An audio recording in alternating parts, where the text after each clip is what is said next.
excuse my hair, but I really want to take a quick moment to mourn the lives that were lost in the Pulse shooting on this day a few years ago in Orlando. So I'd really just like to take a nice deep breath and a moment to really mourn the losses of that terrorist act, that act of terrorism in the nightclub. Um,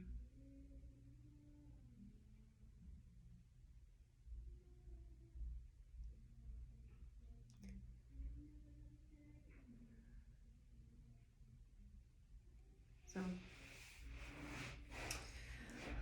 um,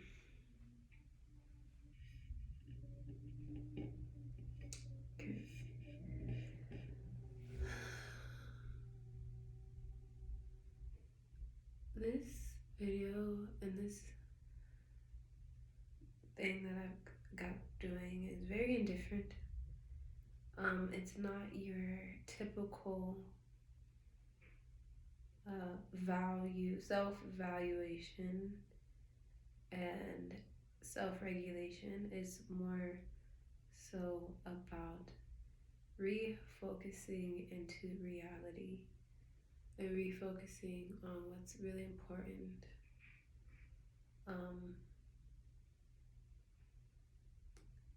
And today really is, right now, really is a focus on brethren, fallen and alive, and who we are to judge anyone based off principles that doesn't really save lives. And what I mean by that is it can, but inherently the way it's being taught, it's not being taught to do that. So, and I was responding into a video, it was like, how to be more confident. And then I remember when I was younger, I watched a video, how to be popular, and how to be a great singer, and how to be and how to do a DIY. Sometimes you have to realize you are who you are. And I think there is a small fraction of people who live in that truth. And I would say the rest of people do not live in that truth. They believe that they are greater than who they are, and they believe that they deserve more than what they're worth. If everyone had to have a valuation, a lot of people think they're worth more than what they're really worth. And it really sticks to me as, why do we, what is it that people are seeking in their chaos, in their misery, in their unhygienic spirituality? So what I mean is their soul.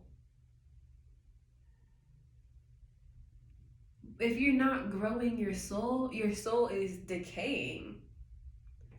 And that's probably why people's flesh also decays like their soul.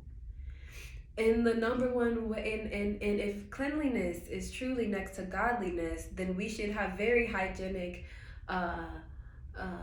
spiritual practices and habits of self and of the mind frame. And I think that's what a lot of people were trying to do during COVID. And that is probably why we also saw a lot of people leave their jobs during COVID. And that's when I think a lot of people started to expose themselves and the people around them for being habitually and inherently toxic. And I think that we have to realize that we should be glad that we are still alive,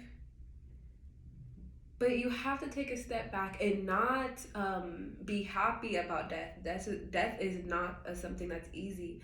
But I think that if we are still alive, it is our responsibility to keep growing. And truly, it is a gift. But it also is a choice. Growth is a choice. You can choose to mature, you can choose to progress, or you can choose to slowly die